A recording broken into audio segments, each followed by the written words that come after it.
இந்த மாதத்தில் ஆண்டவனை பற்றின வார்த்தையை சொல்லி விரும்புகிறேன். எரேமியாவின் புத்தகம் 1ஆம் அதிகாரம் 8ஆம் வசனத்தை எல்லாரும் சேர்ந்து வாசிப்போம். எரேமியாவின் புத்தகம் 1ஆம் அதிகாரம் 8ஆம் வசனத்தை எல்லாரும் சேர்ந்து வாசிக்க போகிறோம். எரேமியா 1:8 எல்லாம் சேர்ந்து வாசிக்கலாமா? நீ அவர்களுக்கு பயப்பட வேண்டாம், உன்னை காக்கும்படிக்கு நான் உன்னுடனே இருக்கிறேன் என்று கர்த்தர் சொல்லி எழுதப்படும். எரேமியாவுக்கு தேவன் சொன்ன வார்த்தையை தான் கர்த்தர் இந்த காலவெளியிலே அவர் நமக்கு நினைப்பூட்டுகிறார். தேவனுடைய வார்த்தைகள் யாவருக்கும் உரிமையானது, அதை நாம் யாவரும் சொந்தமாக்கிக் கொள்ளலாம் என்பதாக நாம் பார்க்கிறோம். சொல்லப்பட்ட வார்த்தை, உன்னை காக்கும்படிக்கு நான் உன்னுடனே இருக்கிறேன் என்றார். இந்த கடைசி நாட்களிலே நாம் வாழ்ந்து கொண்டிருக்கிறோம். நான் இந்த நாட்களை காண்கிறது போல வரலாறு காணாத தீமைகள், பல இயற்கையின் சீற்றங்கள், பல காரியங்கள் நடைபெறுவதை பார்க்கிறோம். அவையெல்லாம் சொல்லப்படும் பொழுது வரலாறு காணாத என்கிற வார்த்தைகள் சொல்லப்படுகிறதை நாம் அறிந்து கொள்ள முடியும். வேத வசனத்தின் நிறைவேறுதலும் ஆண்டவர் இயேசு கிறிஸ்துவின் வருகையும் இருப்பதனாலே பேர்பட்ட காரியங்கள் நடக்காது என்பதில் நடக்கும். ஆனால் எல்லாவற்றிலும் நம்மை காக்கக்கூடிய கர்த்தர் ஒருவர் இருக்கிறார் என்பதை நன்றாய் அறிந்து கொள்ள வேண்டும். அவை இந்த வசனத்தை கடந்த நாட்களை தியானித்தேன். கர்த்தர் உள்ளத்தில் வைத்த சில பகுதிகளை நான் நாளிலே உங்களோடு இதை மையமாய் வைத்தே நான் சொல்ல விரும்புகிறேன். 127ஆம் சங்கீதம் 2ஆம் வசனத்திலே தேவனுடைய வார்த்தை சொல்லுவதை நாம் அறிந்திருக்கிறோம். கர்த்தர் நகரத்தை காவராயில் காவலாளர் விழித்திருப்பது விருதா. இந்த வசனத்தில் ஒரு காரியத்தை நாம் நன்றாய் அறிந்து கொள்ள வேண்டும். ஆண்டவருடைய பாதுகாப்பு இல்லாதபடி இந்த உலகத்தில் நமக்கு பாதுகாப்பு இல்லை என்பதை இந்த வசனம் நன்றாய் சுட்டிக்காட்டுகிறது. கர்த்தர் தான் நம்முடைய பாதுகாவல், தேவன் தான் நமக்கு பாதுகாப்பை தர வேண்டும். உலகத்தில் ஒரு எந்த காரியங்களும் நமக்கு பாதுகாப்பை தரப்போவதில்லை. வேதத்தில் இந்த சம்பவங்களை நான் நினைவுபடுத்த முடியாது விரும்புகிறேன். 1 சாமுவேல் புத்தகம் 26ஆம் அதிகாரத்தில் சவுலுடைய வாழ்க்கையிலே தாவீதை பின்தொடர்ந்து சொல்லுகிற நிலைமையை நாம் பார்க்கிறோம். கடந்த நாட்டிலே சவுல் ராஜாவை குறித்து பல காரியங்களை கற்றுக்கொண்டிருக்கிறோம்.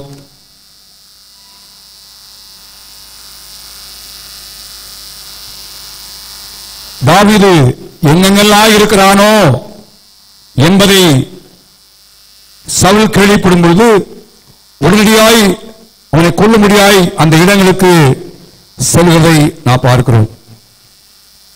தாவீது ஆகிலாம் மேட்டிலே ஒளித்துக் கொண்டிருக்கிறான் என்பதை கேட்டான்.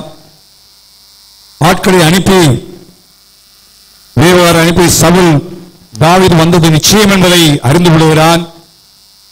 அறிந்து கொண்டு தன்னுடைய சேனையோடு புறப்பட்டு போகிறான். வாசிக்கும் பொழுது 5ஆம் வசனத்தில் 26:5 தாவீது எழுந்து சவுல் பாலைவன இடத்தில் போனான் என்பதாக வாசிக்கிறோம்.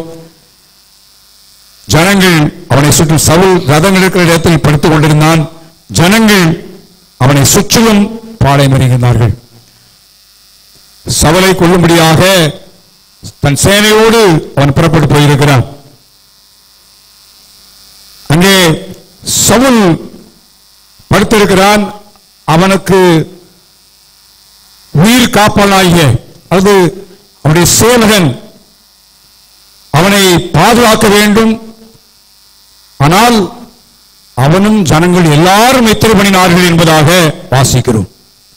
அந்த நேரத்திலே தாவீது அபிஷாயை அழைத்துக் கொண்டு அந்த சேனிடத்தில் அவன் போகிறான். சவுலும் எல்லா ஜனங்களும் அவர்கள் நித்திரை பண்ணி கொண்டிருக்கிறார்கள். அவன் தலைமாட்டிருக்கிற செம்பையும் ஈட்டியும் எடுத்துக்கொண்டு போய் இப்படி 15ஆம் வசனத்தை நான் வாசிக்கும் பொழுது, தாவீது அப்னேரை நோக்கி அவன் கூப்பிடுகிறான், நீ வீரன் அல்லவா? இஸ்ரவேலில் உனக்கு சரியானவன். அப்ப அவ்வளவு பெரிய வீரன் அவன். அவன் கேட்கிறான், பின்னை நீர் உடைய ஆண்டவராகிய ராஜாவை காக்காமற் போனதென்ன? நல்லா கவனிங்க, அவனை காக்க வேண்டும். அவனும் நித்திரை செய்து விட்டான் என்பதாக முந்தின பகுதியில் வாசிக்கிறோம்.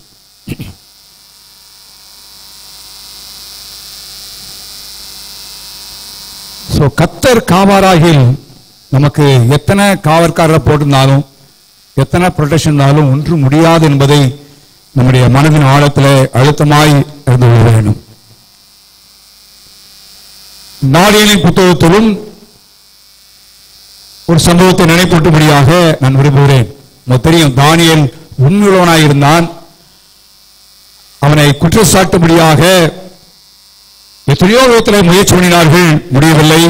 அவன் தேவனை 3 முறை ஒரு நாளைக்கு அவன் ஜெபிக்கிறான் என்பதை அறிந்து கொண்டு அந்த விஷயத்திலே குற்றச்சாட்டினார்கள். ராஜாவுக்கு அறியாதபடியே ராஜாவை தவிர வேறு யாரும் வணங்கினால் அவன் சிரிக்க விலை போடப்பட வேண்டும் என்கிற தாக்கீதை ஏற்படுத்தினார்கள். அது பின்பு நடந்த சம்பவத்தை நாம் நன்றாய் அறிந்திருக்கிறோம். அந்த வசனத்தில் நான் பார்க்கும் பொழுது பிரமாணத்தின்படி உறுதி செய்யப்பட்டது என்றார்கள். 13ஆம் வசனத்தில், அப்பொழுது அவர்கள் ராஜாவை நோக்கி, சிறைப்பிடிக்கப்பட்ட யூதேயா தேசத்தின் புத்திரர்கள் தானியேல் என்பவன் உம்மையும் நீ கையெழுத்து வைத்துக் கொடுத்த கட்டளையை மதியாமல் தினம் 3 வேளையும் தான் பண்ணும் விண்ணப்பத்தை பண்ணுகிறான் என்றான். நீங்க அடுத்த வசனத்துல நீங்க பார்த்தீங்கன்னா, ராஜா இந்த வார்த்தையை கேட்ட பொழுது தன் மிகவும் சஞ்சலப்பட்டு தானியேலை காப்பாற்றும்படிக்கு அவன் காப்பாற்ற ட்ரை பண்றான். ராஜா தான் கட்டளையிட்டது, ராஜா தான் கையெழுத்து போட்டது அவர் தான். ஆனால் இவர்கள் சொன்ன சதி இப்பொழுது வெளியே வருகிறது. தானியேலுக்காய்த்தான் இப்படி பண்ணியிருக்கிறார் என்பதை அவன் அறிந்து கொண்டான். தானியேல் இந்த காரியத்தில் அவன் சிக்கிக் கொண்டதை இங்கே பார்க்கிறோம். ராஜா அவனை எப்படியாயினும் காப்பாற்ற வேண்டும், அந்த பிரியமானவன் எப்படியாயினும் காப்பாற்ற வேண்டும் என்று சொல்லி அந்த வசனம் சொல்கிறது, அவனை தப்புவிப்பதற்காக சூரியன் அஸ்தமிக்க மட்டும் என்ன செய்தானாம், பிரயாசப்பட்டான். ஆனால் அது ஃபெயிலியர். அவர் சொன்னார்கள், மேதிய பஸ்ய சட்டத்தின்படி ராஜாவே அவர் போட்டிருந்தாலும் அவரால் நினைச்சு திருத்த முடியாத தாக்கியது. அதான் கவனிங்க, ரொம்ப நேசிக்கிறவன், அதிகாரத்தில் உள்ளவன், அவரே அவரை தப்புவிக்க முயற்சித்தாலும் முடியவில்லை. அவே நமக்கு எத்தனை ஏதுக்கள் இருந்தாலும் எத்தனை காரியங்கள் இருந்தாலும் கர்த்தர் நம்மை பாதுகாக்காவிட்டால் நம்முடைய புரொடெக்ஷன் வீணா என்பதை அறிந்து கொள்ள இந்த கடைசி நாட்கள்ல.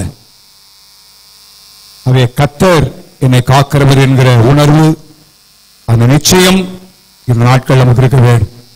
121ஆம் சங்கீதத்தில் 5ஆம் வசனத்தை வாசிக்கிறோம், கர்த்தர் உன்னை காக்கிறவர். ரொம்ப அருமையான வார்த்தை. அதான் பல நேரங்களில் நம்முடைய வார்த்தையில வழக்கமா சொல்றதுனால அந்த வார்த்தையுடைய பொருள், அந்த வார்த்தையுடைய ஆழத்தை நாம் அறிய முடிவதில்லை. கிளிப்பிள்ளை போல சொல்லி விடுகிறோம்.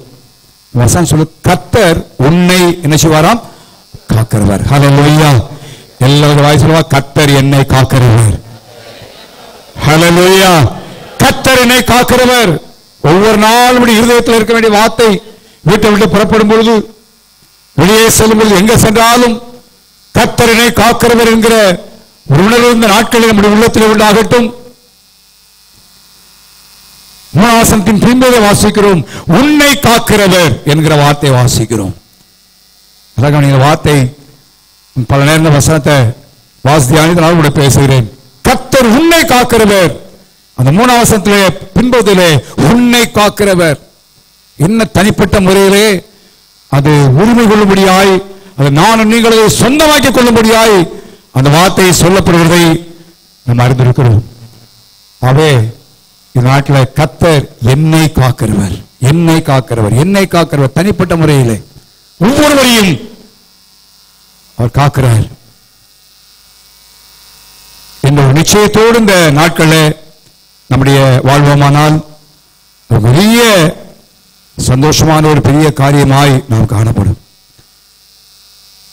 இந்த கர்த்தர் காக்கிற விதத்தை குறித்து நான் சற்று வேகத்தில் தியானித்துக் கொண்டு ஆண்டவர் பழைய ஏற்பாட்டின் சம்பவம் ஒன்றை ஞாபகப்படுத்தினார். நம்மளாம் எப்ப காக்க வேண்டும் என்று வீட்டை காக்க வேண்டும் அல்ல சில காரியத்தை காக்க வேண்டும் என்று எப்ப நமக்கு உணர்வு வரும்னா வீட்டில் கதவு பூட்டை உடைச்ச பிறகுதான் முன்னால கிரில் போடணும்னு சொல்லி என்ன செய்யும் நமக்கு நினைவு வரும். அல்ல சில திருடு வந்த பிறகுதான் கேமரா என்ன செய்யணும் போடணும் அப்படின்ற அவேர்னஸ் உண்டாத பார்க்கிறோம். தேவன் அப்படி அல்ல. தேவன் என்னை உங்களையும் காக்கிற விதத்தை குறித்து வேதத்தில் சொல்லப்பட்ட சம்பவத்தை நாம் பார்ப்போமானால் நம்ம மேல எவ்வளவு தேவன் அக்கறையாக இருக்கிறார், நம்மை குறித்து கரிசனையாக இருக்கிறார் என்பதை நம்ம அறிந்து கொள்வோம். ஆதியாகம புத்தகத்திலே வாசிக்கிறோம். யோசேப்பின் வாழ்க்கையின் சம்பவத்தை குறித்து நம்ம பார்க்கிறோம். யோசேப்பு சொப்பனம் கண்டான். அவன் சகோதரர்கள் பயத்தார்கள். சிறையாய் விற்கப்பட்டான். போத்திபாருடைய வீட்டில் காணப்பட்டான். பின்பு சிறைச்சாலை செல்லப்பட்டான். எல்லா காரியத்தையும் பார்த்திலானால் சொப்பனத்தை நாம் பார்க்கிறோம்.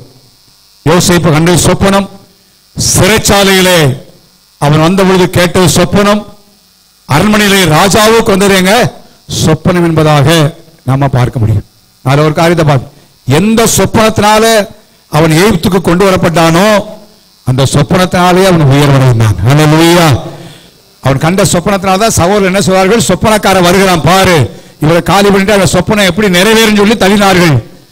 உண்மை ஒன்று உண்மைதான், அடிமையாக்கப்பட்டது சொப்பனத்தின் மூலமாய்த்தான் அவன் எகிப்து விற்கப்பட்டான். ஆனால் ராஜா கண்ட சொப்பனத்தின் மூலமாகத்தான் எகிப்துக்கு யார் அதிபதியாக மாறினது, யோசேப்பு அதிபதியாக கர்த்தர் மாற்றினார். இவன் சொன்ன ஒரு வார்த்தை வாசிப்பிலாமா, 45ஆம் அதிகாரம் 5ஆம் வசனத்தில் வாசிக்கும் பொழுது, என்னை இவ்விடத்தில் வரும்படி என்ன செய்ய வேண்டாம், விட்டு போடுறது நான் என்ன செய்யணும், சஞ்சல வேண்டாம், வசனம் வேண்டாம்ப்பா அப்படின்னு சொல்லிட்டு 7ஆம் வசனத்தை சொல்றா, பூமியிலே உங்கள் வம்சம் ஒழியாமல் இருக்க உங்களை ஆதரிப்பதற்காகவும் பெரிய ரட்சிப்பினால் உங்களை உயிரோடு காப்பதற்காகவும் தேவன் என்னை உங்களுக்கு எப்படி நினைச்சாரா. அந்த வார்த்தையை யோசிச்சு நம்ம ஒருவேளை ஆபத்தில் திடீர்னு தப்பிச்சோன்னு நினைக்கிறோம். நமக்கு ஏற்பட்ட காரியத்தில் ஆண்டவர் பாதுகாத்தார் ஒரு நிமிஷத்துல நினைக்கிறோம். அந்த நிமிஷத்துல இல்ல, கர்த்தர் ஏற்கனவே நம்மை பாதுகாக்க முடியாது திட்டமிட்டு இருந்தார். ஹல்லேலூயா, ஹல்லேலூயா. அப்படி இல்லைன்னா அந்த காலையில நானும் நீங்களே இருக்க முடியாது. நமக்கு ஏற்பட்ட ஆபத்துக்கள், பலவீனங்கள், வியாதிகள், விக்கிரங்கள் அழிந்து போயிருக்க வேண்டும். தம்முடைய ஜனத்தை காக்கும்படிக்கு ஆண்டவர் இமீடியட் பிளான் அல்ல, உடனடி திட்டம் அல்ல, ஏற்கனவே ஆண்டவர் திட்டம் போட்டு விட்டார். ஏற்கனவே ஆண்டவர் அதை செய்து விட்டார். அதுதான் யோசேப்பு அதை தைரியமாய் சொல்ல, அதை அறிந்தவனாக உணர்ந்தவனாக சொல்லுகிறான். உங்களை காக்கும்படிக்கு, உங்களை உயிரோடு காப்பதற்காக தேவன் ஏற்கனவே என்ன செய்யாருங்க, அனுப்பிட்டாரு.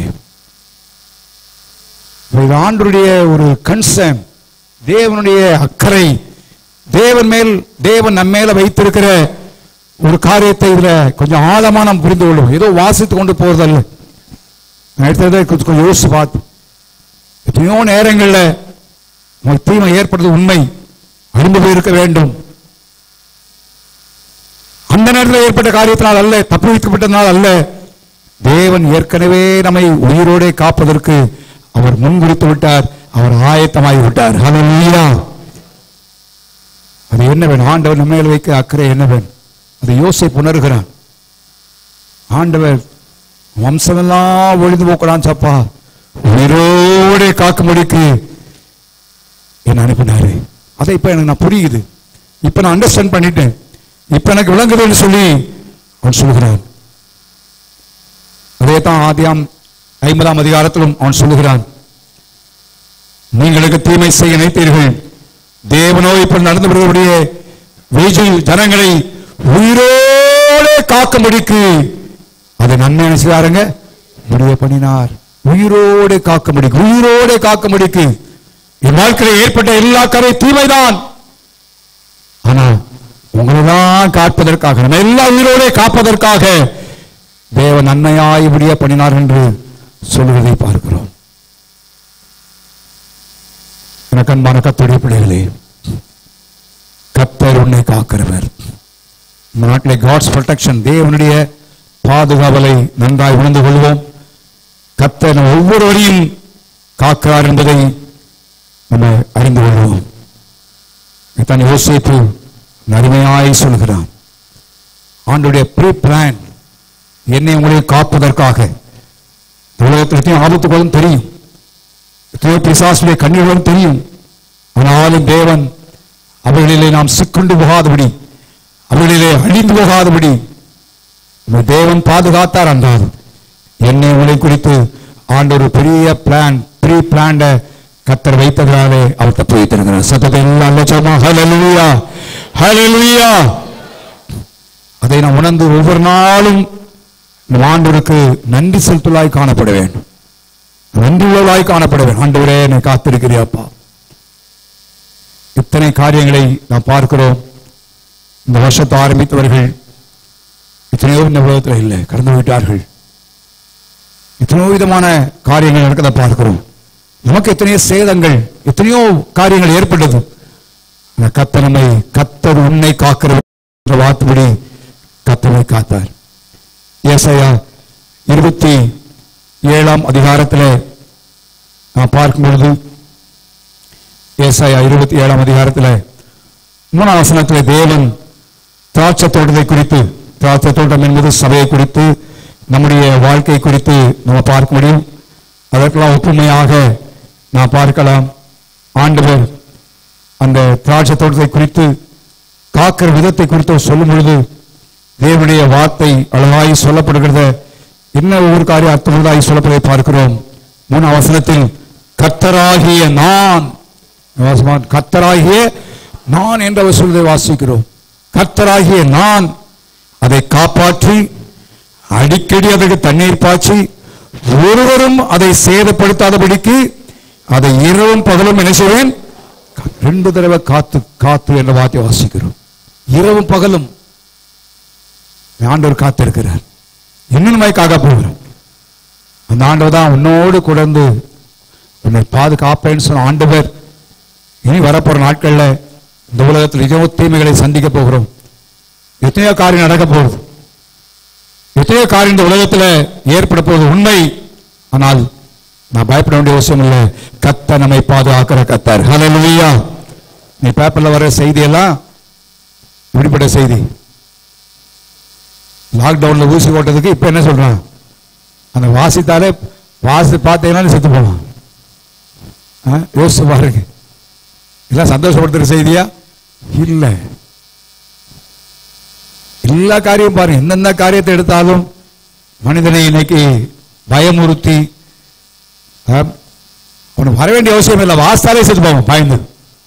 அப்படிப்பட்ட நிலைமையை இன்னைக்கு உலகம் உருவாக்கிட்ட பிசாசினை உருவாக்கி கூட பார்க்கிறோம். இன்னும் நம்ம தான் கேள்விப்பட போகிறோம். நம்ம பயப்பட வேண்டிய சொல்லணும், கர்த்தர் என்னை காக்கிறவர். ஹல்லேலூயா, ஹல்லேலூயா. அந்த கர்த்தர் நம்மை காக்கிறவர். எவ்வளவு முன்னாலே ஆண்டவர் பாதுகாத்தார். ஆண்டவர் ஏற்கனவே திட்டம் பண்ணிட்டார். ஆண்டவர் என்னை உன்னை தெரிந்து கொண்ட ஆண்டவர்.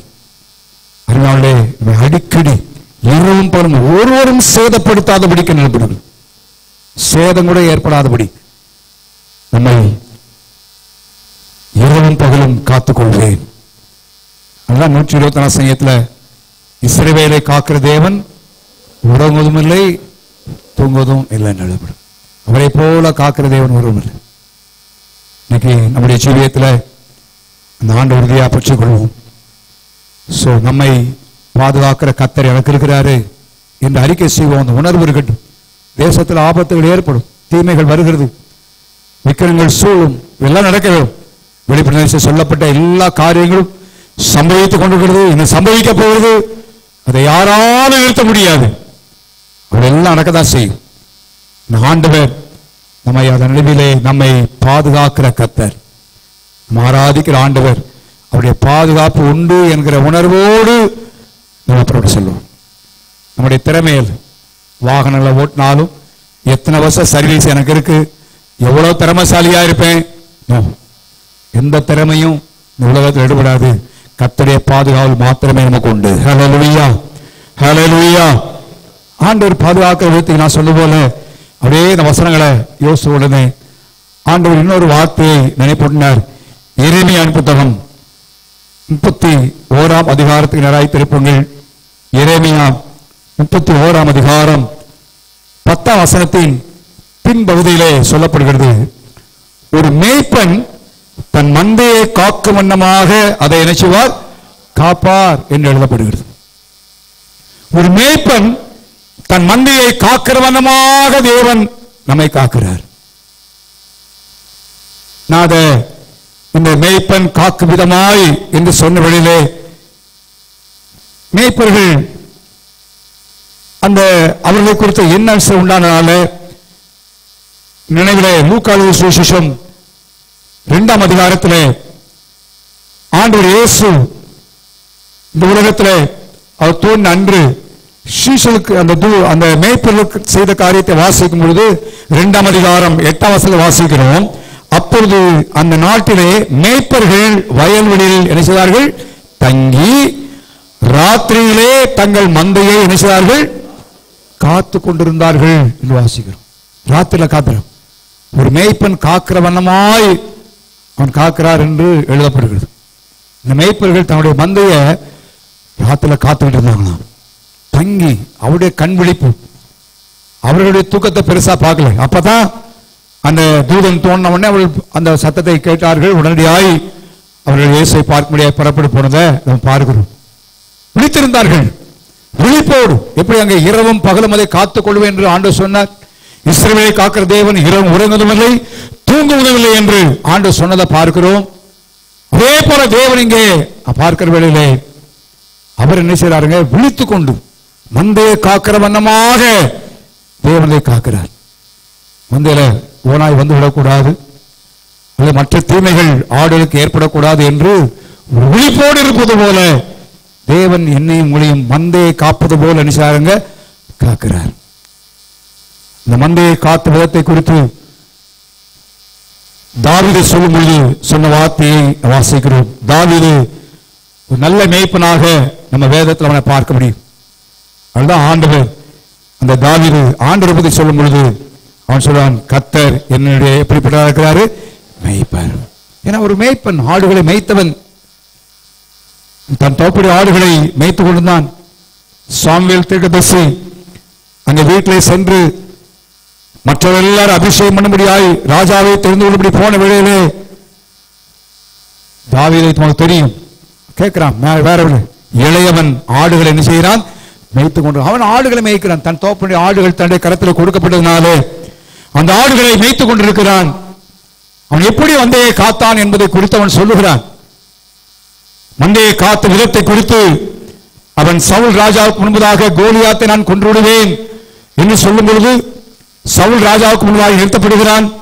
சவுல் சொல்லுகிறான், ஐயோ உன்னால முடியான்னு சொல்ல. அவன் சொல்றான், இல்ல இவன் நிமித்தமாய் ஒருவருடைய இருதயம் கலங்க வேண்டிய அவசியம் சொல்கிறான். காரணம், தன்னுடைய மந்தையை மேய்க்கும் பொழுது, தன்னுடைய மந்தையை பாதுகாத்துக் கொள்ளும் பொழுது எப்படி விதமாய் அவன் பாதுகாத்தான் என்பதை குறித்து சொல்லும் பொழுது வாசிக்கிறோம். அவன் சொல்கிறான், என் தகப்பனுடைய ஆடுகளை மேய்த்துக் கொண்டிருக்கிற போது ஒரு விசை என்ன வந்தது சொல்லப்படுகிறது, சிங்கம். ஒரு விசை என்ன வந்ததாங்க, கரடி. மந்தையில் இருக்கிற ஒரு ஆட்டை நினைச்சாங்க அப்படியே விட்டுல. மந்தையை காக்கக்கூடிய இந்த தாவீது யோசிச்சு பாருங்க, சரி என்னுடைய உயிரை நான் பாதுகாக்கணும் அப்படின்ற இடத்துல நான் போகல. தகப்பனுடைய ஆடு தான் நான் போனா போது அப்படி இல்லை. மந்தையை காக்கக்கூடிய தாவீது என்னுடைய மந்தையிலிருந்து ஒரு ஆட்டை எப்படி சிங்கமோ அது ஒரு கடியை பிடிக்கலான்னு சொல்லி வேதத்தில் வாசிக்கிறோம். ஒவ்வொரு முறையும் இது என்ன காட்டுறான், காத்து விதத்தை குறித்து எழுதப்படுகிறது. அதை தொடர்ந்து போய் அதை அடித்து அதன் வாய்க்கு என்ன செய்வாங்க, தப்பித்தேன். அது பாய்ந்த போது நான் அதன் தாடியை பிடித்து அதை அடித்து என்ன செய்தேன், கொன்று போட்டேன். இதான் மந்தையை காத்த விதத்தை குறித்து எழுதப்படுகிறது.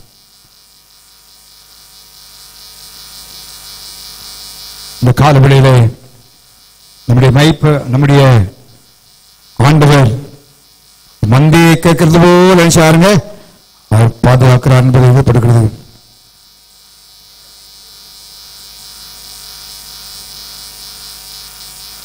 மற்ற மேய்ப்பனை குறித்து, மேய்ப்பனாய் இராதவனை குறித்து யோவான் 10ஆம் அதிகாரத்திலே ஆண்டவர் சொல்லுகிறார், நல்ல மேய்ப்பன் தன் ஆடுகளுக்காய் தன் ஜீவனை செய்கிறான், கொடுக்கிறான். தாவீதை பார்க்கிறான், ஜீவன் போனாலும் பரவாயில்ல, ஜீவனை பணை வைத்துதான் கரடியை கொள்ளுகிறான். சொல்லுவான், தாடையை பிடித்தேன், அடித்தேன், கொன்றேன் என்று சொல்லுகிறான். சாதாரண காரியம் அல்ல. அந்த அளவுக்கு அவன் ஒரு தன் மந்தையை காப்பதற்கு அவன் முயற்சியிருப்பார். ஆனால் எனக்காக உங்களுக்காக ஜீவனை கொடுத்து அவருடைய பிள்ளையாய் மாற்றின நம்முடைய ஆண்டவர் இயேசு எவ்வளவுக்கு அதிகமாய் நம்மை பாதுகாப்பார். ஹல்லேலூயா, ஹல்லேலூயா. சும்மா விட்டுருவார் என்பதை யோசிச்சு பாருங்க. மாட்டார். வசந்த வாசிக்கிறோம், மேய்ப்பராய் இராதவனும் ஆடுகள் தனக்கு சொந்தமானவனான கூலியால் ஓனாய் வருகிறதை கண்டு ஆடுகளை விட்டு என்ன செய்வான்? எது வர்ற பார்த்தாலேமா ஓனாய் வந்தாலே ஓடிடுவான். ஆனா தாவீதுக்கு என்ன வந்துச்சு? சிங்கம் வந்தது, கரடி வந்தது. அதை என்ன செய்ய அடித்து பாதுகாத்தார். மெய்யான மேய்ப்பன், நான் பாதுகாப்பேன் சொன்ன ஆண்டவர் அப்படியே நம்மை பாதுகாப்பார். அருமையானவர்களே, பாதுகாப்பார், கைவிட்டுற மாட்டார், துணியான காரியத்தை இடம் கொடுத்துட மாட்டார். ஆதியாமத்திலே சம்பவனுக்கு யாவருக்கும் ஆண்டவர் சொன்ன ஒரு காரியத்தை நினைப்பட்டும்படியாய் நான் விரும்புகிறேன். ஏசாய் யாக்கோபை குறித்து நம்ம நல்லா இருந்திருக்கிறோம். யாக்கோபு தன் தாயாருடையவே இருந்தவன். இப்பொழுது தன் தோப்புடைய ஆசீர்வாதத்தை அவன் ஏமாற்றி எடுத்துக்கொண்டதனால அவன் அங்கிருந்து வெளியேற வேண்டிய ஒரு சூழ்நிலை உண்டானதை நாம் பார்க்கிறோம். அவன் புறப்பட்டு போகிறான். இதுவரை தன்னந்தனியாய் இருந்தவன் அல்ல, வீட்டிலேயே இருந்தவன். ஏசாவாவது காடுகளை சென்று வேட்டையாடினவன். ஆனால் இவன் அப்படி அல்ல. வீட்டிலேயே இருந்த அவனுடைய வாழ்க்கையிலே இப்பொழுது அவன் தனித்தவனாய் புறப்பட்டு போகக்கூடிய மிக இக்கட்டான ஒரு நிலைமைக்குள்ளாக்கப்படுவதை பார்க்கிறோம். ஆதியாகம புத்தகம் 28ஆம் அதிகாரத்தில் வாசிக்கிறோம். அங்கே அவன் படுத்திருக்கிற ஒரு இடத்திலே படுத்து விடுகிறான். நித்திரை செய்யும்படி படுத்துக் கொண்டான். 15ஆம் வசனத்தில் ஆண்டவர் சொல்கிறார், நான் உன்னோடு இருந்து நீ போகிற இடத்தில் எல்லாம் உன்னை என்ன செய்ய காத்து என்று. யாக்கோபின் வாழ்க்கையை சற்று யோசிச்சு பாருங்க, படிச்சு பாருங்க. எத்தனையோ தீமைகள் அவனுக்கு வந்தது. சொந்த லாபானுடைய வீட்டில் அவன் இருக்கிறான், மாமனுடைய லாபானுடைய வீட்டில் இருக்கிறான். எத்தனையோ காரியங்கள். அவன் சொல்லுகிறான், ஆண்டவர் மாத்திரம் என்னோடு இல்லாவிட்டால் நீ வெறுமையாய் அனுப்பியிருப்பீர் என்று சொல்லவன் சொல்லுகிறான். ஆண்டவர் சொல்கிறார், நீ போகிற இடமெல்லாம் நான் காத்து என்று அவன் சொல்லுகிறான். உன்னை திரும்பி வர பண்ணுவேன், உனக்கு சொன்னதை செய்யும் அளவு உன்னை என்ன செய்ய மாட்டேன், கைவிட மாட்டேன். இப்ப லாபான் வீட்டில் பிரச்சனை ஏற்படுகிறது. யாக்கோபிடத்தில் ஆண்டவர் பேசுகிறார். இப்பொழுது எல்லாவற்றையும் சேர்த்து கொண்டு வருகிறான். லாபான் அவருடைய பிள்ளைகள் பயிர் கத்திரிக்கிற போன இடத்துல யாக்கோபு தன் மனைவிமார்கள் தனக்குண்டான பிள்ளைகள் எல்லாவற்றையும் அவன் எடுத்துக்கொண்டு வருவதை நாம் பார்க்கிறோம். அந்த நேரத்தில் லாபான் அவனை தொடர்ந்து வருகிறான். தொடர்ந்து வந்து அவனை பொல்லாப்பு செய்யும்படியாக எத்தனைக்கிறவனை பார்க்கிறோம். ஆண்டவர் சொன்னாரு, லாபானிடத்துல இடையில இடைபடுகிறார். யாக்கோபிடத்துல நன்மே அன்றி என்ன பேசக்கூடாது, தீங்கு பேசக்கூடாது, எச்சரிக்கிறார் ஆண்டவர். காரணம் என்ன? ஆண்டவர் சொன்னாரு, நான் நீ போகிற இடமெல்லாம் உன்னை என்ன செய்வேன், நான் பாதுகாப்பேன், உன்னை பாப்பம்பா, உன்னை பாதுகாப்பம்பான்னு சொல்லி ஆண்டவர் வாக்கு பண்ணதுனால இவன் திரும்பி வருகிறான். லாபான் அவனுக்கு சொல்லுகிறான், அவனை பார்த்து சொல்றான், உனக்கு பொல்லாப்பு செய்ய எனக்கு என்ன இருக்கு, பலன் இருக்கு, நான் செஞ்சிருவேன். ஆனால் நீ வலுவிடுகிற தேவன் நன்மையே அன்றி தீமை என்ன செய்யக்கூடாது, பேசக்கூடாது. அதனாலதான் உன்னை விடுறேன்னு சொன்னான். அப்ப என்ன அர்த்தம்? லாபான் யாக்கோபு தீமை சுமட்டான் உட்பட்டான். கர்த்தர் வாக்கு பண்ணி இருந்தார், நீ போகிற இடமெல்லாம் உன்னை என்ன செய்வேன், பாதுகாப்பேன். அதே கர்த்தர் தான் இந்த காலவழியிலே நம்ம சொல்லியிருக்கிறாரு, நான் உன்னை என்ன செய்வேன், பாதுகாப்பேன். கர்த்தருடைய பாதுகாப்பும். ஏன்னா இந்த நாட்டிலே கேள்விப்படுகிற காரியங்கள், நம்மளை பயமுறுத்துகிற காரியங்கள் ஏற்பட்டு கொண்டிருக்கிறது. பயமுறுத்துகிற காரியங்கள் நம்மை சுற்றிலும் சத்தம் கேட்டு கொண்டிருக்கிறது. எல்லாம் சொல்லுகிற காரியங்கள் நம்மளை பயமுறுத்தி பாதுகாப்பற்ற ஒரு சூழ்நிலை கொண்டு போகிறது போல ஒரு நிலைமை ஏற்படுகிறது. அதனால கர்த்தர் சொல்றாரு, அவர் கர்த்தர் நம்ம ஒவ்வொருவரையும் காக்கிறவர். ஹல்லேலூயா. என்ன வந்தாலும் எப்பேற்பட்ட காரியம் வந்தாலும் கர்த்தர் நமக்காக இடைபடுவார், கர்த்தரை பாதுகாப்பார். ஒரு மந்தையை காக்கிற வண்ணமாய் எந்த காரியம் வந்தாலும் தேவன் என்று நம்மை பாதுகாத்துக் கொள்வார். ஆகவே இந்த காலவெளியில வரப்போற நாட்டில் தைரியமாய் விசுவாசத்தோடு நம்ம எதிர்கொள்வோம். 3 வசனங்களை நான் சொல்லி வார்த்தை சேர்க்க விரும்புகிறேன்.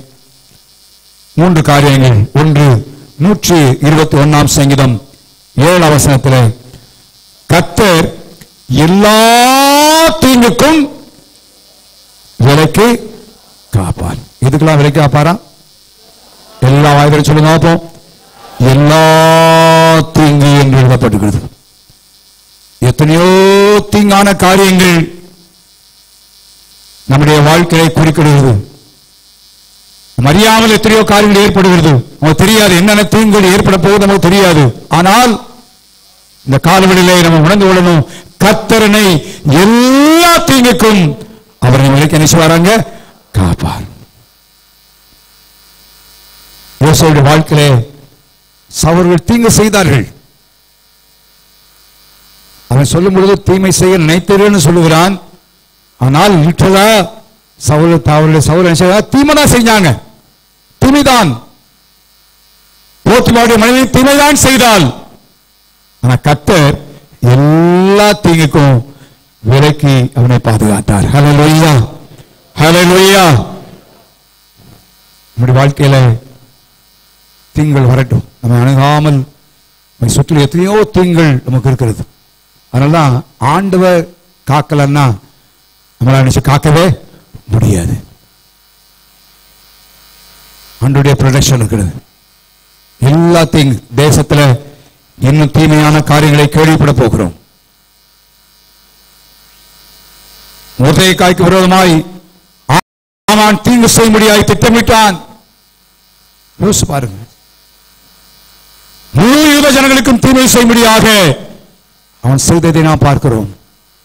ஆனால் கர்த்தர் காரியத்தை மாற்றி மொர்தெகாயையும் யூத ஜனங்களையும் தேவன் பாதுகாத்தார். ஹல்லேலூயா. அது கனவுல நடக்காத காரியம். ஏன்னா ஆமான் அவ்வளவு பெரிய உயர்ந்த இடத்துல இருக்கிறான். ராஜா அவனை உயர்த்தி வைத்திருக்கிறான். அவன் சொன்னபடியெல்லாம் செய் என்று அவனை கட்டளையிட்டான். எல்லா காரியம் கொடுத்திருக்கிறான். தேவ ஜனங்களுக்கும் மொர்தெகாய்க்கு பெரிய தீங்கு ஏற்பட்ட ஒரு நிலைமைதான். ஆனா கர்த்தர் அவருடைய ஞானம் மனிதனுடைய திட்டம் அல்ல, மனிதனுடைய விஷயம் அல்ல. தேவன் தன்னுடைய நான் சொல்ல பார்த்தீங்களா, தேவன் ஏற்கனவே எப்படியாய் பாதுகாக்க வேண்டும் என்று அவர் வரையறுத்து விட்டார். இஸ்ரவேலை பாதுகாக்க முடியாய், யோசேப்பை சிறையாய் இருக்க முடியாய் செய்து எகிப்துக்கு அவனை கொண்டு சென்று அவனை இரட்சகனாய் மாற்றினார். ஆண்டவர் எந்த விதமாக தெரியாது. அவருடைய மெத்தட், அவருடைய வழிமுறைகள் நமக்கு தெரியாது. அதை கொண்டு கர்த்தர் செய்ய, ஆனால் எந்த விதத்திலோ தேவனை பாதுகாக்கிறார் தீங்குக்கு. அதே கர்த்தர் எல்லா தீங்குக்கும் விலைக்கு நம்மை பாதுகாப்பார். சொன்னேன், யாக்கோபு வரும்பொழுது தீமை செய்ய முடியாது முற்பட்டான். சொன்னான், தீமை செய்ய எனக்கு உண்டு, பலன் உண்டு, செய்ய முடியும். ஆனால் உன்னுடைய ஆண்டவர் எனக்கு கடிந்து கொண்டார். உன் ஆண்டவர் நீ சேவிக்கிற உன் ஆண்டு விளைப்பட்டார். இந்த காலவெளியிலே நான் நீங்களும் சேவிக்கிற ஆண்டவர் நமக்காக இடைவிடுவார். ஹல்லேலூயா, ஹல்லேலூயா. பயத்தை உருவாக்குவார் தீங்கு செய்ய நினைத்த மனிதர்கள் மேல. அவே இந்த காலவெளியிலே அந்த உள்ளத்திலே தேவன் பதிக்கும்படியாய் விரும்புகிற வார்த்தை, கர்த்தர் என்னை காக்கிறவர், கர்த்தர் என்னை காக்கிறவர். ஒரு வார்த்தை உள்ளத்தோட பல கேள்விகள் எழும்பலாம். பல காரியங்களை சுற்றிலும் கேள்விப்படுகிற காரியங்கள், பயமுறுத்துகிற காரியங்கள் உண்டாகலாம். தேவனுடைய பிள்ளையே, இந்த காலையில் கர்த்தர் சொல்கிறார், கர்த்தர் உன்னை காக்கிறவர், அவர் எல்லா தீங்குக்கும் விலக்கி காப்பார். இந்த வார்த்தை எல்லா தீங்கும், அதை எதெல்லாம் உள்ளடக்கிறீங்களோ அடைக்கொள்ளுங்க. நான் முழுசுமா அதை சொல்ல விரும்புது. என்னென்ன காரியங்கள் ஆனாலும் எல்லா தீங்குக்கும் அவர் விலக்கி பாதுகாப்பார். இரண்டாவதாக 37ஆம் சங்கீதம் 28ஆம் வசனத்தில் என்றென்றைக்கும் காப்பார் என்று எழுதப்படுகிறது. என்றென்றைக்கும் காப்பார், எல்லா தீங்கிலும் காப்பார், என்றென்றைக்கும் அவர் காப்பார். கடந்த வாரம் காப்பாத்தினாரு, இந்த வாரம் காப்பாற்றுவாரா? காப்பாற்றுவார். ஹல்லேலூயா. வரக்கூடிய நாட்களில் காப்பாற்றுவாரா? காப்பாற்றுவார். என்றென்றைக்கும். இந்த வார்த்தை அழுத்தமாய் சொல்ற, என்றென்றைக்கும். தேசத்தில் எப்பேற்பட்ட காரியங்கள் நடந்தாலும் என்றென்றைக்கும் நம்மை பாதுகாப்பார். உபாகமத்தில் 33ஆம் அதிகாரம் 12ஆம் வசனத்திலும் எழுதப்படுகிறது, என்னாலும் காப்பாற்று என்று எழுதப்படுகிறது. என்னாலும் காப்பாற்றுவார், எந்த நாளாலும் காப்பாற்றுவார். ஆல்வேஸ், என்றென்றைக்கும். வரப்போற காலங்களிலும் நம்மை காப்பாற்றுகிற கர்த்தர் நம்ம எல்லாருக்கும் உண்டு. ஹல்லேலூயா. அவை பயப்படணும். நம்ம பயமுத்து செய்தா வரப்போகுது பேப்பர்ல. நேற்று எந்த பேப்பர்ல வாசி, ஆப்பிரிக்காவில் 40 டிகிரிக்கு மேல பயங்கரமான உஷ்ணம் ஏற்பட்டு 100 பேர் கொலை மரித்து போய்விட்டார்கள் பண்ண உடனே நம்ம ஊர்லயும் அவ்வளவுதானே வெயில் அடிக்குது, அப்ப நம்மளும் செத்து போவோமா? பயப்பட வேணாம், கர்த்தர் என்னை காக்கிறவர். ஹல்லேலூயா. அது இருந்துச்சு, இது இருந்துச்சு, அதனால செத்தான், இதனால செத்தான், இப்படிதான் செய்திகள், கலனப்படுகிற செய்திகள். கர்த்தர் சொல்றாரு, கர்த்தர் உன்னை காக்கிறவர். ஹல்லேலூயா. அவர் அந்த வார்த்தை சொல்லும், ஆண்டவர் என்னை காப்பாற்றுவார், இரவும் பகலை காத்துக்கொள்ளுன்னு சொல்லியிருக்கிறார். மந்தையை பாதுகாக்கிறது போல காத்துக்கொள்வார். என்றென்றைக்கும் அவர் காப்பாராம், என்றென்றைக்கும். யோசிக்கும் பொழுது 33ஆம் சங்கீதத்தில் 19 வாசிக்கிறோம், பஞ்சத்தில் அவர்களை உயிரோட காக்கும்படி. ஆண்டவர் பஞ்சத்தில் எப்படி காக்கிறாரா? உயிரோட காக்கும்படி. பஞ்சம் இப்பயே பஞ்சம் வந்த மாதிரி தான். இந்த விலைவாசியின் ஏற்றங்கள் எப்படி இருக்க போதையாது, இந்த எலெக்ஷன் பிறகு என்ன சூழ் நமக்கு தெரியாது. ஆனால் ஒன்று நிச்சயம், பஞ்சங்களும் பற்றாக்குறையும் ஏற்படும். பைபிளில் சொல்லப்பட்ட வார்த்தைகள் நிறைவேற வேண்டும். எவ்வளவு விலைவாசி உயர்ந்தாலும், எவ்வளவு பஞ்சங்கள் வந்தாலும், என்னையும் உங்களையும் உயிரோட காப்பாற்றுவதற்கு நம்முடைய கர்த்தர் ஒருவர் இருக்கிறார். ஹல்லேலூயா.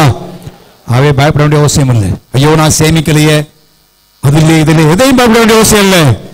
கர்த்தருடைய வார்த்தை விசுவாசா போதும். அதெல்லாம் தன் விசுவாசத்தினாலே நீதிமான் என்ன செய்வான்? பிழைப்பான். என்றென்றைக்கும் எப்பேற்பட்ட காலங்கள் வந்தாலும், பஞ்ச காலம் வந்தாலும், நம்ம காக்குகிற கர்த்தர் நமக்கு இருக்கிறார். ஆகவே பயப்பட வேண்டாம், கர்த்தரை பற்றிக்கொள்ளும்.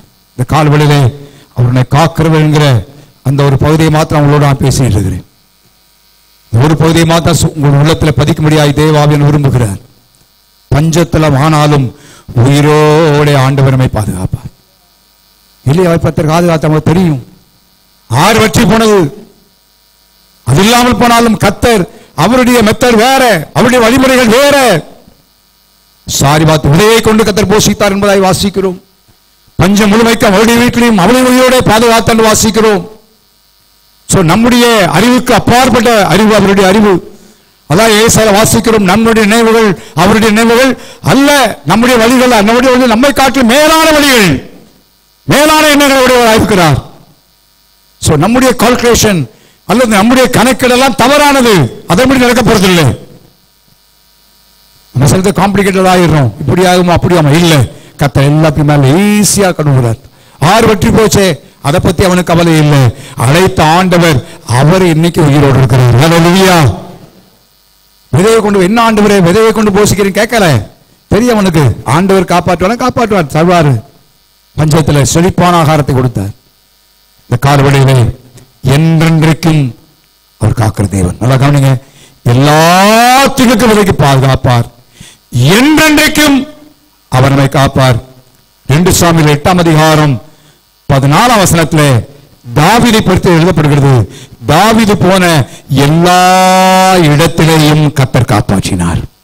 எல்லா இடத்திலேயும் அவர் காப்பாற்றுவார். எல்லா இடத்திலேயும், எல்லா இடம், தாவீதை எல்லா இடத்திலேயும் தேவன் பாதுகாத்தார் என்று எழுதப்படுகிறது. அப்ப நம்மையும் கர்த்தர் எல்லா இடத்திலேயும் ஆண்டவர் பாதுகாப்பார். எல்லா இடம். தாவீதை நான் சவுலுடைய வாழ்க்கையின் சம்பவத்தை பரிசு படிச்சோம். தாவீது எங்கெல்லாம் இருக்கிறான்னு பார்த்தோம். 1 சாமுவேல் 26 ஆகிலாமேட்ல இருக்கிறான் அப்படின்னா ஆள் அனுப்பி உடனே கண்டுகொண்டான். உடனே போயிட்டான், பாளையம் இறங்கிட்டான். எங்க இருக்கிறான் கேள்விப்பட்டு அங்கெல்லாம் போனான். வேதம் சொல்லுது, சவுலை கர்த்தர் தாவீதின் கையில் ஒப்பு கொடுத்தாரே தவிர தாவீதை சவுலின் கையில் என்ன செய்யல, ஒப்பு கொடுக்கவே இல்லை. எல்லா இடத்திலும் தேவன் பாதுகாத்தார். ஆனா தாவீதுடைய வாழ்க்கையினுடைய அனுபவம் என்ன அவன் சொல்லுகிறான், உலக பிரகாரமாய் சொல்லுகிறபடியே எனக்கும் மரணத்திற்கும் 1 அடி தூரம் தான் இருக்கு. 1 அடி தூரம் தான், ரொம்ப நெருக்கமான மரணம் எனக்கு கொண்டிருக்கிறது. சவுலனை வேட்டையாடி தெரிகிறான். எப்ப சாவன் என்று தெரியல. என்னைக்கு நாள் ஒரு நாள் சவுல் கையினால் தான் சாவேன். 1 சாமுவேல் 27:1 சொல்லுகிறான்.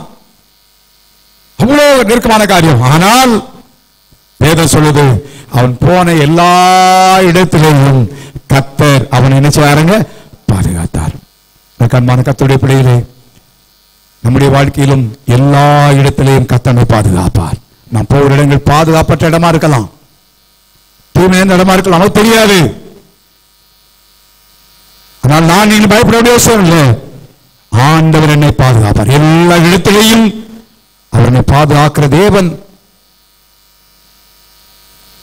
ஆண்டவர் யாக்கோபை லாபானுடைய வீட்டுக்கு போனான். அந்த இடத்துல தேவனை பாதுகாத்தார். அவன் சொல்லுகிறான், என் ஆண்டவர் மாத்திரம் இல்லைன்னா என்ன வறுமையாக்கி விட்டிருப்பா, ஒண்ணுமே ஆக்கியிருப்ப நீ. ஆண்டவர் நான் உன் கூட இருந்து நீ போற இடமெல்லாம் கூட இருந்து பாதுகாப்பேன்னு சொன்ன ஆண்டவர் அப்படியே நிறைவேற்றினார். இந்த காலவெளியிலே எல்லாவற்றையும் தேவனமை பாதுகாக்கிற கர்த்தர்.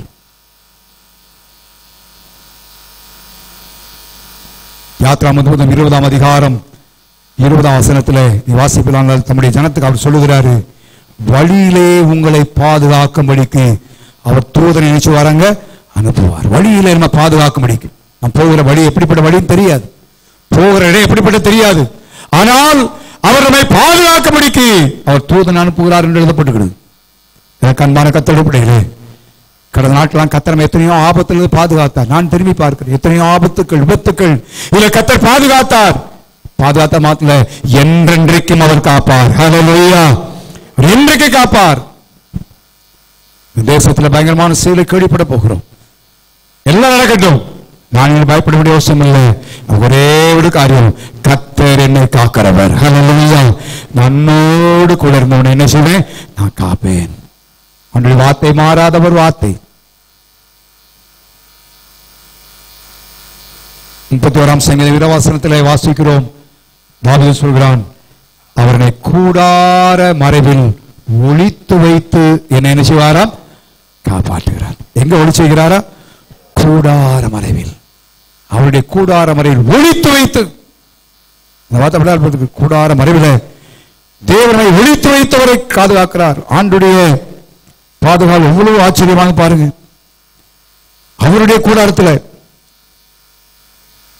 அவருடைய பாதுகாப்பை தேவன் தருகிறார்.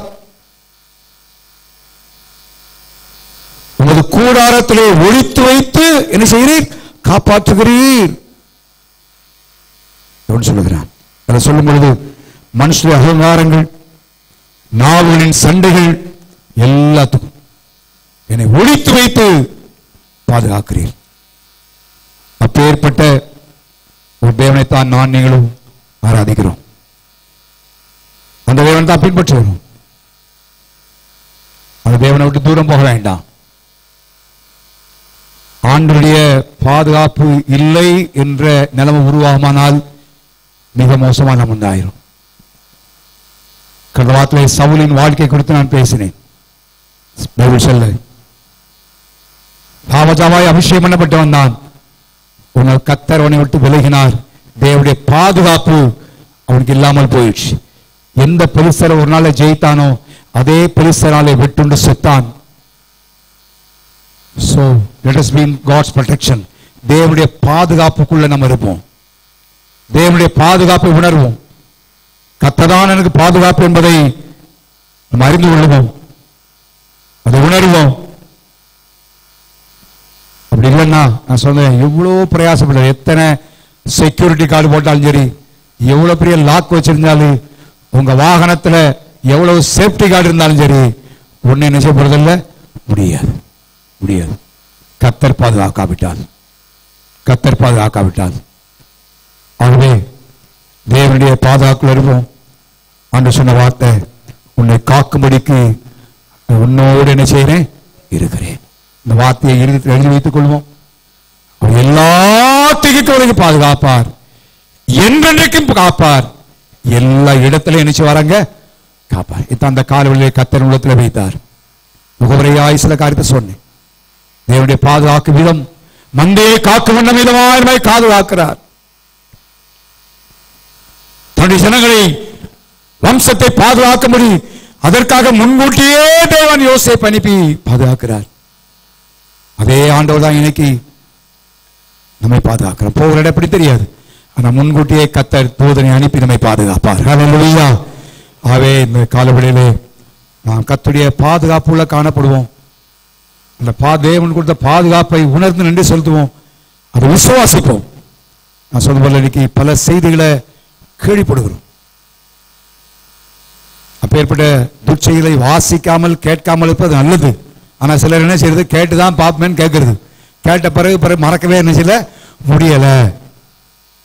வேண்டாம், கர்த்தர் பாதுகாக்கிறோம். தீமைகள், பல ஆபத்துகள், விக்கினங்கள் சூழ்ந்து கொண்டிருக்கு. ஆண்டவர் சொன்னாரு, உன்னை காக்கும்படிக்கு நான் உன்னோடு கூட இருக்கிறேன். எல்லாரும் எழுமைக்கலாமா? இந்த காலையில் தேவ சமூகத்தில் எழுமையிருப்போம். ஹல்லேலூயா. Thank you Lord. சோத்திரம் ஆண்டவரே, உன்னை காக்கும்படிக்கு உன்னோடு கூட இருக்கிறேன். எல்லாருமே ஆண்டவரை வைத்திருக்கிறோம். இந்த காலையில் என்ன அந்த அருமையான ஆண்டவரை அருமையாளே நம்ம ஆராதிக்கிறோம். எவ்வளவு நல்ல ஆண்டவர். இன்னைக்கு மெய்காப்பலில் நின்று போடப்பட்டவர்களாலேயே சுட்டுக் கொல்லப்பட்டார்கள். பாதுகாப்புக்கு மாத்திரம் எத்தனை கோடிகள் செலவழிக்கப்படுவது யோசிச்சு பாருங்க. நம்முடைய ஆண்டவர் கர்த்தர் உன்னை காக்கிறவர், அவர் உன்னை காக்கிறவர். அப்பேற்பட்ட ஆண்டவரை தான் ஆராதிக்கிறோம். எப்படி அவரை பின்பற்றோம், எப்படி அவருக்கு முக்கியத்துவத்தை கொடுக்கிறோம், எப்படி அவரை தேடுறோம், கொஞ்சம் யோசிச்சு பாருங்க. நான் காலையில் அடுத்த பக்கத்து போல, அடுத்த பக்கத்தால சொல்ல, ஒரு பகுதியை மாத்திர கர்த்தர் உன்னை காக்கிறவர், என்னென்றைக்கும் காப்பார், எல்லா இடத்திலும் காப்பார், எல்லாத்தையும் காப்பார். அவருடைய காக்கிற விதத்தை குறித்து அந்த காலவெளியில் நம்மளோடு பேசினேன். இந்த ஆண்டவரை தேடுறதுக்கு நமக்கு எவ்வளவு கஷ்டமா இருக்கு, இந்த ஆண்டவரை ஆராதிக்க வருவதற்கு எவ்வளவு கஷ்டமா இருக்கு யோசிச்சு பாரு. அவருக்காக வாழ்வது எவ்வளவு கஷ்டமா இருக்கு. பாதுகாப்பற்ற உலகத்தில் வாழ்ந்துட்டு இருக்கிறோம். பாதுகாப்பு இல்லை. எல்லா தீங்குகள், தீமை நிறைந்த உலகத்தில் வாழ்கிறோம்.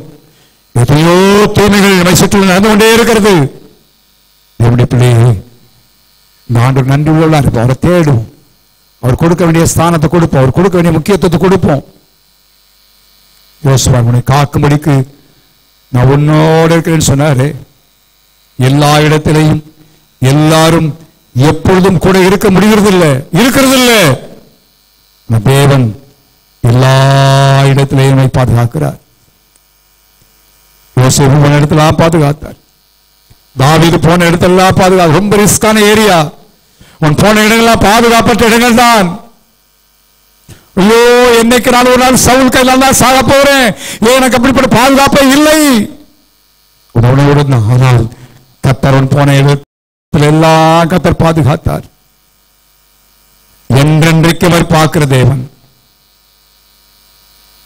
பஞ்சகாலம் வந்தாலும் சரி, வறட்சியான காலம் வந்தாலும் சரி, கையில காசு இல்லாலும் சரி, உயிரோட காப்பதற்கு ஒரு போதுமான தேவன். நம்முடைய முயற்சிகள் எல்லாம் விருதா, எல்லாத்துக்கும் கூட பாதுகாப்பார். இந்த காலையில் சிலருக்குள்ள பயம், இது நடக்குமோ, என்ன ஆகுமோ என் ஒரு அச்சம், சந்தேகம், காதலினால் கேட்ட வார்த்தைகளினால, சொல்லப்பட்ட செய்தியினால, அல்லது பார்த்த காரியத்தினால எனக்கு எப்படி ஆகுமோ என்கிற காரியங்கள் எல்லாவற்றையும் வச்சு விடுவோம். விசுவாச அறிக்கை செய்வோம். ஆண்டவர் சொல்றாரு, உன்னை காக்கும்படிக்கு நான் உன்னோடு கூட இருக்கிறேன். நீ எங்க போனாலும் சரி நான் கூட இருக்கிறேன். என்ன வந்தாலும் சரி கூட இருக்கிறேன். எந்த நாளாலும் சரி என்னாலும் அவனை காப்பாற்றி. எவ்வளோ நல்ல ஆண்டவரை நாம் ஆராதிக்கிறோம். இந்த ஆண்டவருக்கு நம்ம எவ்வளவு நன்றியா இருக்கணும், எவ்வளவு கடமைப்பட்டிருக்கணும் யோசிச்சு பாருங்க. யாராவது நம்ம உயிரை பாதுகாத்துட்டாங்கன்னா அவன் எவ்வளோ என்னென்ன செய்யறோம். உங்களால் தானே உயிரோடு இருக்கிறேன், நீங்க தானத்தை போய் செய்யுங்க, வாழ வச்சுங்க, இவ்வளவோ செய்யறோம். இந்த ஆண்டவருக்கு நம்ம எப்படி இருக்கிறோம் யோசிச்சு பாருங்க. இன்னைக்கு ஆண்டுடைய பாதுகாப்பு இல்லைன்னா தேவனுடைய பிள்ளை பாதுகாப்பு இல்லை. குடும்பத்தில் ஒவ்வொருக்கும் நான் சொல்லுங்க, ஒரு வீட்டில் சொல்லுங்க, உங்களுடைய பிள்ளைகளை கற்றுக் கொடுங்க, புருஷனுக்கு சொல்லுங்க, மனைவிக்கு சொல்லுங்க. கர்த்தருடைய பாதுகாப்புல ஒரு நிமிஷம் தான், ஒரே செகண்ட் தான். God's protection. இந்த காலவெளியிலே ஆண்டவரே எங்களை காக்க முடிக்கும், எங்களோடு கூட இருக்கிறீர், என்னென்றைக்கும் கூட இருக்கிறீரப்பா. எல்லா இடத்துல இருக்கீங்க ஆண்டவரே, என்னாலும் இருக்கிறாப்பா. எல்லாத்தையும் பாதுகாப்பீர் ஆண்டவரே. நமக்கு நன்றாய் காணப்படும் விஷயம் என்று சொல்லி எல்லா சத்தத்தை கொஞ்ச நேரம் ஆண்டவர் ஸ்தோத்திரம் பயன்படுத்துவாமா. ஹல்லேலூயா, ஸ்தோத்திரம் ஆண்டவரே, துதிக்கிறமையா. ஹல்லேலூயா, ஹல்லேலூயா. கர்த்தாவே உமக்கு ஸ்தோத்திரம் ஆண்டவரே. ஹல்லேலூயா, ஹல்லேலூயா, ஹல்லேலூயா, ஹல்லேலூயா. உரபல கதராமா ஷகதராமா. தொல்லை கஷ்டங்கள் சூழ்ந்திடும் வந்து தாம்பரோ. இன்பத்தில் துன்பம் நீடோ, நீராய் தோன்றி நீங்கோ. வேறும் நேரையில் சொற்கேக்கும் செவீரே, பரத்திலிருந்து ஜெயம் வரும் பரனுன்னை தக்கவல்லோ. பரத்திலிருந்து ஜெயம் பரனுன்னை தக்கவல்லோ. ஆக்கும் வல்ல மீட்ப உன்னெனக்கு உன்னெனக்கு உன்னெனக்கு. ஆக்கும் வல்ல மீட்ப உன்னெனக்கு காத்திடுவார் எங்குமே, காத்திடுவார். சேர்ந்து பாட போகிறோம். தொல்லை கஷ்டங்கள் எல்லாம் வரலாம், இன்னும் துன்பம் மாற்றம் வேணுமா, ஆனா பரத்தில் ஜெயம் வரும். விசுவாசத்தோடு பாட போகிறோம். இந்த பாடும்பொழுதே உங்களுக்குள்ள இருக்கிற அதைரியம், பயம், எல்லா கலக்கம் எல்லா இயேசுவின் நாமத்தில் முற்றிலுமாக நீங்க போறது. எல்லா விசுவாசத்தோடு பாட போகிறோம். காக்கும் நல்ல மீட்பர் எனக்குண்டு, சாத்தானுடைய பொய் உனக்கு ஏதோ ஆக போகுது, இப்படி ஆயிரும் அப்படியான்னு சொல்லி பல பயமுறுத்தல்கள் உன் காதுகளில் சாத்தான ஒழிக்கப்படி கொண்டிருக்கிறான். இந்த காலையில் விசுவாசத்தோடு அறிக்கப்படும். எல்லாம் சொல்லி பாடுவோமா. தொல்லை கஷ்டங்கள் சூழ்ந்திடும் வந்து காமரு, இன்பத்தில் துன்பம் நேரிடு, நீராய் தோன்றும் எங்கோ.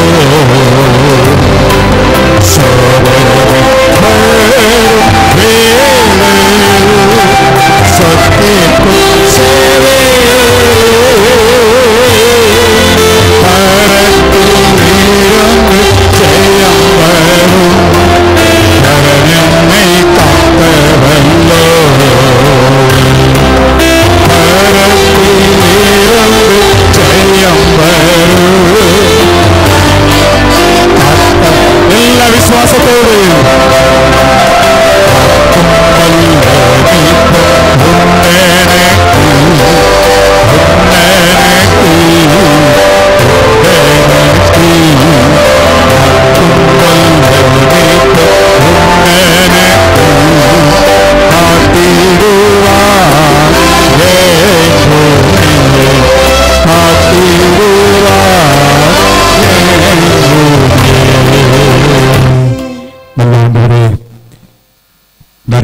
தந்ததுக்காய் ஸ்தோத்திரம்.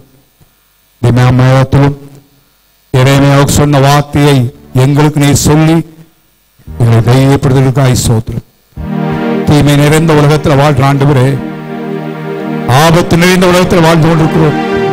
விக்கிரங்கள் சூழ்ந்து கொண்டிருக்கிற உலகத்தில் வாழ்ந்து கொண்டிருக்கிறோம். அப்பா, நாங்கள் பார்க்கிற காரியங்கள், நாங்கள் கேட்கிற காரியங்கள் பயத்தை உருவாக்குறதா இருக்கிறதை அறிந்திருக்கிறோம். அப்பா, கால்வழியில் ஒரு மந்தையை காக்கும் வண்ணமாக எங்களை காக்கிறீர்கள் ஆண்டவரே. இரவும் பகலும் வேலைகளை பாதுகாத்துக் கொள்கிறப்பா. எல்லா தீங்குக்கும் எனக்கு பாதுகாக்கிறீர். என்றைக்கு எங்களை காப்பாற்றுகிறீர்கள் ஆண்டவரே. எல்லா இடத்திலேயும் எங்களை காப்பாற்றுகிறதே உண்டு. பாதுகாக்கும்படிக்கு நான் உன்னோடு கொண்டிருக்கிறேன்னு சொல்லி இதனால் சொல்லப்படுற ஒவ்வொரு நாள சொன்னதுக்காய் ஸ்தோத்திரம். கலக்கத்தோடு, பயத்தோடு, சந்தேகத்தோடு, என்ன ஆகுமோ என்று திகிலோடு வந்த ஒவ்வொரு சனங்களுடைய உள்ளத்தில் எல்லா கலக்கங்களையும் நீ நீக்கி இருக்கிறதுக்காய் ஸ்தோத்திரம். வார்த்தையின் மூலமாக தைரியப்படுத்திருக்கிறதுக்காய் ஸ்தோத்திரம் ஆண்டவரே. தொடர்ந்து நம்முடைய வார்த்தை பற்றி கொண்டு முன்னோக்கி செல்ல கர்த்தர் உதவி செய்யும்படியாய் ஜெபிக்கிறோம். வாரம் செய்யப்பட்ட வேலைகள், பிரயாணங்கள், படிப்புகள், தொழில், பிள்ளைகள் பரீட்சைகள் எல்லாவற்றையும் கொத்தக்கூடாது. தேசம் நல்ல மழையை தாங்க கூடாரத்தில் ஒளித்து வைத்து எங்களை பாதுகாக்கிற ஆண்டவர் நீ பாதுகாத்து நீரை பாதுகாக்கப்படுவதற்காக சோத்து சொல்லுகிறோம். சபை சார்ந்த எல்லா பிள்ளைகளுக்காக ஜெபிக்கிறோம். உங்களை பாதுகாத்து ஆசிரியர் மாலை ஜெபத்தை பொறுப்போம். நமக்கு நாங்கள் சகல கணப்பை துதியையும் இயேசுவின் நாமத்தில் நல்ல பிதாவே. ரத்தத்தில் மறைந்துள்ளேன், ரத்தத்தில் மறைந்துள்ளேன், ரத்தத்தில் மறைந்துள்ளேன். ஏதேங்கும் என்னை அணிவாது, ஏதேங்கும் என்னை அணிவாது.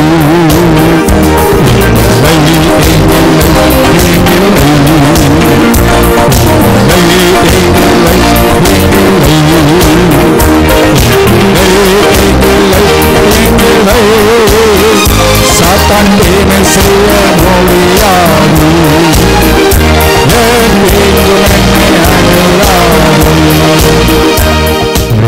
இயேசு கிறிஸ்துவின் கிருபையும் பிதாவாகிய தேவனுடைய அன்பும் பரிசுத்த பாவிலும் பராமரிப்பும் நம் யாவரோடும் இருப்பதாக.